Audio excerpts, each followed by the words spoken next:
जय श्री राम दोस्तों आज का हमारा टॉपिक है कि हमें ज्ञान किसे देना चाहिए, कितना देना चाहिए या नहीं देना चाहिए। क्योंकि ज्ञान सबके लिए नहीं होता। ज्ञान उसके लिए ही होता है जो ज्ञान सुनने का, मानने का, जानने का जिज्ञासु हो और जिसके अंदर ज्ञान या समझ, जानने और समझने की इच्छा प्रवृत्त हो। इस विषय में एक छोटी सी कहानी आप लोगों के सामने प्रस्तुत करता हूँ। उम्मीद है आपको पसंद आएगी। कहानी इस प्रकार है। एक बार एक बंदर ठंड में ठिठुर रहा था। एक चिड़िया ने उस बंदर को ठिठुरते हुए देखा। चिड़िया बंदर के पास आई और बंदर से कहा कि हे बंदर, तुम इतनी ठंडी में क्यों ठिठुर रहे हो? तुम्हारा इतना बड़ा शरीर है, तुम चाहो तो अपने लिए कोई छोटा सा घर बना लिया करो।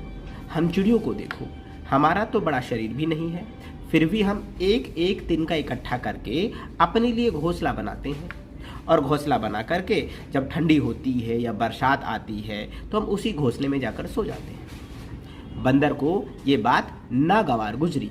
बंदर को ये बात समझ नहीं आई। बंदर को ने इस बात को उल्टा लिया और बंदर ने क्या किया, वहां से उठ करके जो घोंसला था चिड़िया का उसे तोड़ दिया और कहा, लो चिड़िया रानी, मैंने तुम्हारा घोंसला ही तोड़ दिया, तुम मुझे बड़ा समझा रही थी। कुछ लोग इसी प्रकार होते हैं। उनको राम राम कहो तो सामने वाले को मरा मरा समझ में आता है।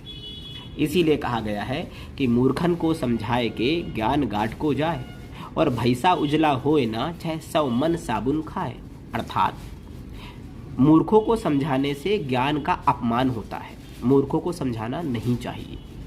जिस प्रकार साबुन घिस घिस कर अगर 1000 साबुन की टिक्कियां भी भैंसे को लगा दी जाएं तो भी भैंसा गोरा नहीं होता।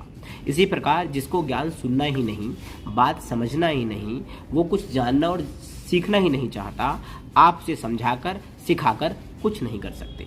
जय श्री राम दोस्तों।